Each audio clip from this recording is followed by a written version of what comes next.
Real estate की हफ्ते भर की सारी खबरें और उसका प्रॉपर एनालिसिस ये मैंने अपने एक नए सीरीज के लिए शुरू किया है। जी हाँ, जिस हिसाब से आप लोग का प्यार मुझे मिल रहा है और सब्सक्राइबर बेस मेरा दिन ब दिन बहुत तेज़ी से बढ़ रहा है और व्यूज़ में भी बहुत तेज़ी से इजाफा हुआ है, जिस हिसाब से कमेंट्स आए हैं उस हिसाब से लगता है कि आप हमारी वीडियो को बहुत पसंद कर रहे हैं। तो इसीलिए मैंने आपको हफ्ते भर की सारी न्यूज़ जो रियल एस्टेट की है और जो आपके काम की है उसको एनालिसिस के साथ आपको देने का काम शुरू कर रहा हूँ। ये सीरीज़ मेरी पहली है। आपका रिस्पांस इसमें कैसा आता है ये मुझे बताएगा कि आगे मुझे इसको कंटिन्यू करना है या नहीं करना। आपको ये सीरीज़ कैसी लगी, चाहते हैं आप ये सीरीज़ में कंटिन्यू करूँ ना करूँ, ये भी मुझे कमेंट सेक्शन में बताइएगा। अगर अच्छा लगा तो भी कमेंट सेक्शन में बताइएगा, क्योंकि मैं यहाँ हर न्यूज़ जो आपके मतलब की है वो कवर करने वाला हूँ। तो ज़्यादा समय इधर उधर ना लगाते हुए सीधा काम की बात शुरू करते हैं और इस सेशन को शुरू करते हैं। नमस्कार, मैं हूं प्रदीप मिश्रा। तो प्रॉपर्टी मिश्रा शो में आपका स्वागत है। यहाँ हम आपको प्रॉपर्टी और प्रॉपर्टी मार्केट की हकीकत बताते हैं। नो बकवास, डायरेक्ट काम की बात। चलिए शुरू करते हैं। DLF जो कि गुड़गांव का बड़ा डेवलपर माना जाता है, करीब 1700 करोड़ रुपए न्यू शॉपिंग मॉल गुड़गांव के अंदर लेके आना चाहता है। करीब 25 लाख स्क्वायर फीट नए लेकर आ रहा है। टोटल इन्वेस्टमेंट इसके अंदर 1700 करोड़ की कर रहा है और इससे DLF का रिटेल फुटप्रिंट, मतलब अब तक जो कमर्शियल रिटेल DLF का है वो फुटप्रिंट बढ़कर 42 लाख स्क्वायर फीट हो जाएगा। इस मॉल की कंस्ट्रक्शन गुरुग्राम में third quarter of financial year, this financial 2023 की बात कर रहा हूँ मैं, इसमें वो शुरू करने का प्लान कर रहा है।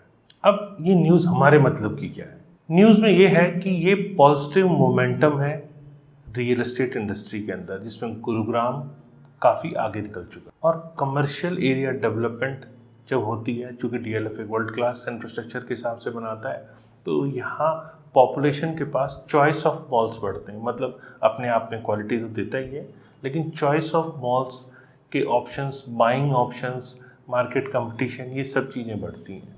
तो ये न्यूज़ हमारे लिए काम की है।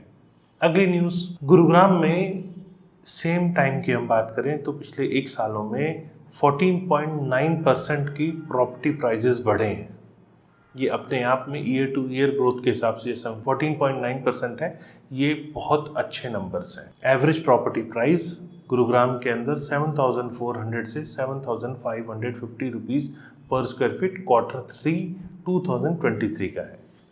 और इसको अब हम एरिया वाइज आपको बताते हैं। गोल्फ कोर्स लोकेलिटी की बात करें तो सेक्टर 42 का एरिया, ये अपने आप में ईयर से ईयर ग्रोथ की बात करें Q3 की हम, तो 44.1% प्रॉपर्टी प्राइजेस यहाँ बढ़े हैं। मतलब यहाँ एवरेज प्राइस 45,000 से 47,000 पर स्क्वायर फीट का हो गया है Q3 2023 के अंदर। इसको हम कंपेयर कर रहे हैं Q3 2022 से। अगला एरिया है सेक्टर 54 का। जी हाँ, सेक्टर 54 के अंदर भी ग्रोथ 28.5% देखने को मिली है, जो कि आज की डेट में जिसका रेट है 22,000 से 24,000 रुपये पर स्क्वायर फीट। तो यहाँ पर भी अच्छी खासी एप्रिसिएशन देखने को मिली है। तो गुरुग्राम ओवरऑल पॉजिटिव साइड में डेवलपमेंट दे रहा है। प्रॉपर्टी प्राइस अप्रिशिएट कर रहे हैं, यहाँ लोगों को प्रॉपर्टी पे अच्छा रिटर्न भी मिल रहा है। अब बात करते हैं सोना रोड।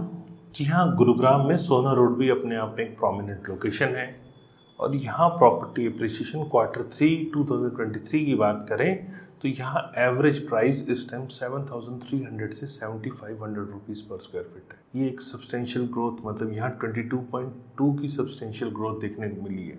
मतलब सब जगह मेरे को डबल डिजिट दिख रहे हैं। और खासकर द्वारका एक्सप्रेसवे की बात करें तो अपने आप में ये एक हॉटस्पॉट अब भी बना हुआ है।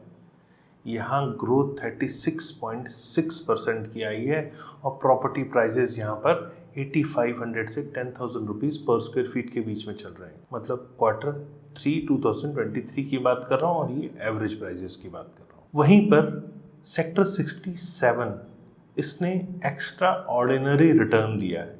यहाँ रिटर्न 45.6% का आया है और यहाँ एवरेज प्राइस इस टाइम पे 12,000 से 14,000 रुपीज़ पर स्क्वायर फीट के चल रहे हैं। अब बात करते हैं सेक्टर 70A की, जहाँ पर पिछले साल इसी समय 7,700 से 7,900 रुपीज़ पर स्क्वायर फीट का रेट चल रहा था। वहीं Q3 2023 के अंदर 9,300 से 9,400 रुपीज़ पर स्क्वायर फीट का रेट है। इसने करीब 17.3% का ग्रोथ दिया। वहीं सेक्टर 83 जहाँ पे 68 से 7,000 रुपीज़ पर स्क्वायर फीट का रेट अभी चल रहा है, यहाँ 22.2% का ग्रोथ आया है। और सेक्टर 92 जो कि Q3 की बात करें तो यहाँ इस टाइम 5600 से 57,050 रुपीज़ पर स्क्वायर फीट का रेट है यहाँ पर, और यहाँ ग्रोथ 5.3% की है। तो ओवरऑल गुरुग्राम ने अच्छा प्राइस एप्रिसिएशन दिया है, लोगों की प्रॉपर्टी की कीमतें यहाँ बढ़ी है, और ये डाटा शो करता है कि आने वाले 1-2 साल में अभी इंक्रीज़ फर्दर और होने के चांसेस। तो यहाँ कस्टमर को सिचुएशन को एनालाइज करना चाहिए, प्रॉपर्टी प्राइस ट्रेंड जो बढ़ रहा है उसको एनालाइज करते हुए प्रॉपर्टी बाय करने का डिसीजन लेना चाहिए। अगली इंपॉर्टेंट न्यूज़ है रियल एस्टेट फर्म शोभा की। 1724 करोड़ रुपए 1724 करोड़ रुपीस की सेल्स बुक की इन्होंने Q2 फाइनेंशियल ईयर 23 के अंदर। कंपनी ने 1.69 million square feet area develop किया। टोटल सेल्स वैल्यू की बात करें तो 48% ईयरली इंक्रीज हुआ है, मतलब Q2 फाइनेंशियल ईयर 23 के अंदर 48% का इंक्रीज देखने को मिला है। और नंबर्स की बात करें तो पिछले साल 1164 करोड़ रुपए था और इस साल 48% सेल्स बढ़ी है। ये नंबर अपने आप में बहुत पॉजिटिव साइन है, क्योंकि Q2 के अंदर कंपनी ने, वैसे मैंने बताया कि 1.69 million square feet area develop किया है, जो कि 26% एरिया ज़्यादा है पिछले साल से। और एवरेज प्राइस रियलाइजेशन जो है वो 10,223 रुपीज़ पर स्क्वायर फीट है। ये जो मैं बात कर रहा हूँ वो सिर्फ गुरुग्राम की नहीं है, क्योंकि शोभा कई सिटीज़ के अंदर फैला हुआ है, कोची में, बेंगलोर में, और आपका NCR में, गुरुग्राम में, और ऐसी कई लोकेशंस के ऊपर उसके और भी प्रोजेक्ट्स हैं। तो ओवरऑल जो प्राइस इसका है वो 10,223 रुपीज़ पर स्क्वायर फीट है। तो ये डाटा पॉइंट ये बताता है कि शोभा डेवलपर इस टाइम जो सेल्स फिगर आ रहे हैं वो ये शो करते हैं कि शोभा डेवलपर के प्रोजेक्ट्स की डिमांड बनी हुई है डिफरेंट सिटीज़ के अंदर, और सेल्स वॉल्यूम इंक्रीज़ हो रहा है, रेवेन्यू डेवलपर का इंक्रीज़ हो रहा है। तो रियल एस्टेट इंडस्ट्री के लिए ये पॉजिटिव है, और डेवलपर की फाइनेंशियल पोजीशन भी इससे इम्प्रूव होती है जब डेवलपर के सेल्स के नंबर अच्छे आए। अगली खबर बेंगलुरु की ही है। कर्नाटका हाई कोर्ट ने स्ट्रीट डॉग्स, मतलब स्ट्रे डॉग्स को जो फीड करना, मतलब विधानसभा के पास जो विधानसभा की बिल्डिंग है वहाँ उनको फीड करने के लिए रोका है, डिसअप्रूव कर दिया है, क्योंकि इससे हेल्थ हजार्ड्स हो सकते हैं। चीफ जस्टिस वराले ने कहा कि इंटेंशन जो सर्विंग फूड की है, स्ट्रे डॉग्स को जब हम इंटेंशनली फूड देते हैं वो इंटेंशन हमारी अच्छी है, इंटेंशन को गलत नहीं कहा है, लेकिन हमें ये डेजिग्नेटेड प्लेस पे करना चाहिए। अगर हम ओपन एरिया में कहीं पर भी ये करते हैं तो इससे अनॉयंस होती है और आसपास के आने जाने वाले रेजिडेंट्स को उस एरिया के कहीं हद तक दिक्कत होती है। तो यहाँ समझने वाली बात यह है कि स्ट्रे डॉग्स को अगर आप फूड दे रहे हैं तो ये गलत नहीं है, पर आप कोशिश करें डेजिग्नेटेड जो स्पेस है वहीं पर आप उनको फूड दें, जिससे किसी और को परेशानी ना हो। अगली 2 खबर यूपी की है। जी हाँ, नोएडा एयरपोर्ट बहुत जल्दी शुरू होने वाला है। 62 डोमेस्टिक और 2 इंटरनेशनल फ़्लाइट्स, जो कि एक्सपेक्टेड है अक्टूबर नेक्स्ट ईयर से शुरू होगा। यहाँ इंडिगो और एयर इंडिया ने इंटरेस्ट शो भी किया है। और एयरपोर्ट, जैसा कि मैं बताया कि जैसे ही एयरपोर्ट स्टार्ट हो जाता है तो यहाँ फ़्लाइट्स फॉरेन डेस्टिनेशन के लिए भी शुरू हो जाएंगी। दुबई और सिंगापुर ऐसी कंट्रीज़ हैं जहाँ शुरुआती समय में आप देखेंगे यहाँ की फ़्लाइट्स आपको नोएडा एयरपोर्ट से मिलनी शुरू हो जाएगी। तो यहाँ फोरकास्ट की बात करें तो एयरपोर्ट को लेके, तो यहाँ पे 5 मिलियन पैसेंजर्स को सर्विस करेगा नोएडा इंटरनेशनल एयरपोर्ट।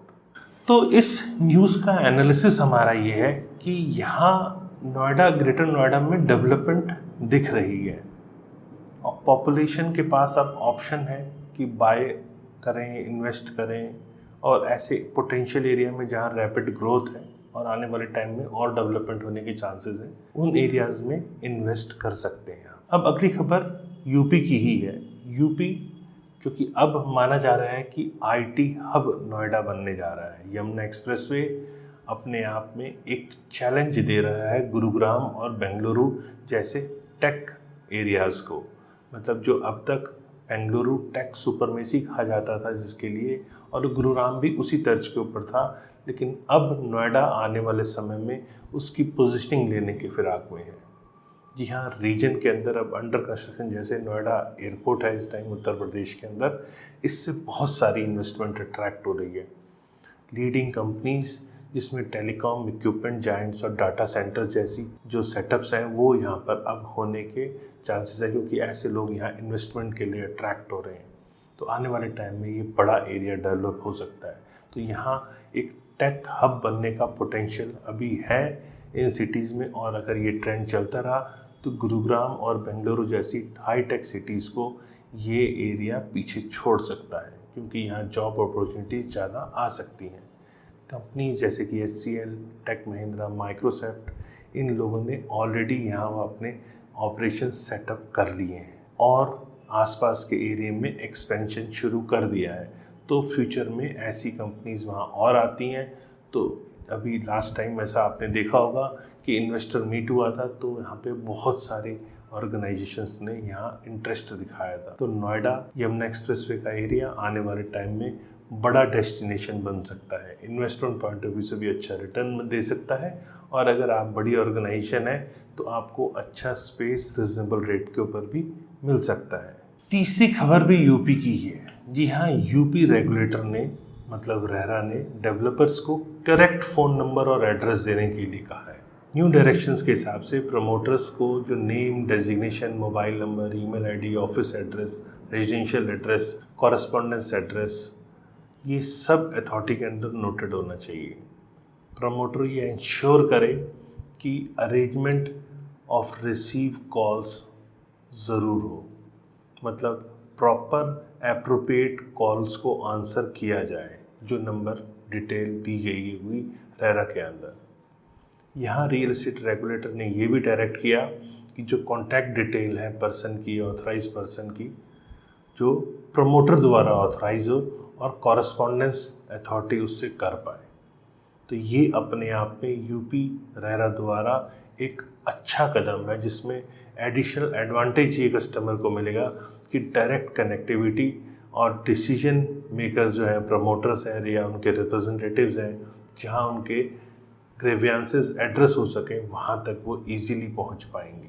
अगली खबर है कि average office space rent India के अंदर जो टॉप 7 सिटीज़ का है वो 33 से लेकर 166 रुपीज़ पर स्क्वायर फीट है, जो कि अभी भी लोएस्ट है ग्लोबली बात करें तो। जो एवरेज ऑफिस रेंट इंडिया का टॉप 7 सिटीज़ का है वो 33 से 166 रुपीज़ पर स्क्वायर फीट पर मंथ है, जो अपने आप में बहुत लोएस्ट है। और इससे इंडिया के अंदर अभी भी स्कोप है कि बहुत सारी ऑर्गेनाइजेशन इंडिया में अपना सेटअप बना सकती है। जिस हिसाब से G20 हुआ, ग्लोबली अपने आप को सेट किया, इंडिया ने एक अच्छी पोजीशनिंग की, तो अब यहाँ पर बहुत सारी कंपनियाँ अपना सेटअप, फ्यूचर सेटअप इंडिया के अंदर बिजनेस देख रही हैं। जो monthly average rent New York, London, Miami, Boston, इन एरियाज़ का है वो 40 से 80 डॉलर पर स्क्वायर फीट का है। और हांगकांग, सिंगापुर, सिंघाई, इन एरियाज़ की बात करें तो यहाँ पर $3 to 8 पर स्क्वायर फीट का है। मंथली बेसिस की मैं बात कर रहा हूँ। तो यहाँ पर फर्दर इंडिया के अंदर आज भी रिजनेबल है। जो साउदर्न सिटीज़ की बात करें तो 57% of the office demand in 2023, जो ऑफिस स्पेस की 57% डिमांड है वो साउदर्न सिटीज़ की तरफ गई है। 2023 की मैं बात कर रहा हूँ। और pan India office space leasing जो कि 4.5%, वो बात और है कि अभी इंडिया 4.5% ऑफिस लीजिंग यहाँ गिरी है, लेकिन जो फ्यूचर दिखता है जिस हिसाब से इकॉनमी ग्रो कर रही है, जीडीपी ग्रो कर रही है, इंडस्ट्रियल ग्रोथ है और ऑफिस स्पेस की डिमांड भी बढ़ रही है, तो यहाँ पर अभी ऑफिस स्पेस की डिमांड में मेरे को इजाफा दिख रहा है और फ्यूचर में रेंटल में और तेज़ी दिख रही है। तो आज भी अफोर्डेबल है, जिससे बड़ी कंपनीज़ जो फॉर्चून 500 कंपनीज़ हैं, जैसे करीब 250 फॉर्चून कंपनीज़ गुरुग्राम में अपना सेटअप बना चुकी हैं, वैसे ही और ऐसी कंपनीज़ जो फॉर्चून 500 की हैं वो इंडिया की तरफ देख रहे हैं और चीप रेंटल उन्हें अट्रैक्ट करता है, चीप मैन पावर उन्हें अट्रैक्ट करती है। तो यहाँ पर फ्यूचर में फर्दर और ऑफिसेज आ सकते हैं। अगली खबर है Q3 की। जी हाँ, Q3 हाउसिंग सेल्स करीब 36% के आसपास बढ़ा है। ये मैं बात कर रहा हूँ टॉप 7 सिटीज़ की, जिसमें मुंबई टॉप लिस्ट पर। ये रिपोर्ट एनारॉक की है। एनारॉक रिपोर्ट में कहते हैं कि करीब 1,20,280 यूनिट सोल्ड हुई हैं और यही इसी टाइम पर पिछले साल में 88,230 मतलब 88,230 यूनिट सोल्ड हुई थी। तो ये अपने आप में नंबर्स अच्छे हैं। और टॉप 7 सिटीज़ की बात करें तो इस टाइम पे 1,16,000 नई यूनिट लॉन्च हुई हैं Q3 2023 के अंदर। उसी को कंपेयर करें पिछले साल से तो 93,490 यूनिट्स लॉन्च हुई थी Q3 2022 में। तो यहाँ 24% यहाँ नई यूनिट्स लॉन्च हुई हैं। तो ये अपने आप पे इंडिकेट कर रहा है कि जो लॉन्च हो रही है और यहाँ प्रॉपर्टी सेल हो रही है, तो overall real estate positive sound कर रहा है। और रियल एस्टेट पे बहुत सारी डिपेंडेंट इंडस्ट्रीज़, करीब 100 के आसपास इंडस्ट्रीज़ ऐसी हैं जो डायरेक्ट डिपेंडेंट है रियल एस्टेट के ऊपर। और रियल एस्टेट चलता है तो वो सब फ्लरिश करते हैं, तो उन इंडस्ट्रीज़ को भी फ़ायदा मिलेगा। और जैसे जैसे इंडस्ट्रियल पावर बढ़ेगी वैसे वैसे जॉब अपॉर्चुनिटी बढ़ेगी, लोगों की इनकम बढ़ेगी और हमारी इकोनॉमी ग्रो करेगी। तो ये कुछ इंडिकेटर्स हैं जो पॉजिटिव हैं। ये सीरीज़ मैंने पहली बार बनाई है, जैसा मैंने बताया आप लोगों के रिक्वेस्ट पे मैंने बनाया और एक एनालिसिस करके आपको एग्जैक्ट बताने की कोशिश की है। ये मैं वीकली तभी बनाऊंगा जब आपका रिस्पांस मुझे कमेंट सेक्शन में नज़र आएगा। अगर ये वीडियो आपको अच्छा लगा तो सब्सक्राइब कीजिए, अपने मिलने जुलने वाले दोस्तों को शेयर कीजिए और फ्यूचर में और रेगुलर ऐसे इन्फॉर्मेटिव वीडियोस देखने के लिए मुझे सब्सक्राइब करें। नमस्कार एंड जय हिंद।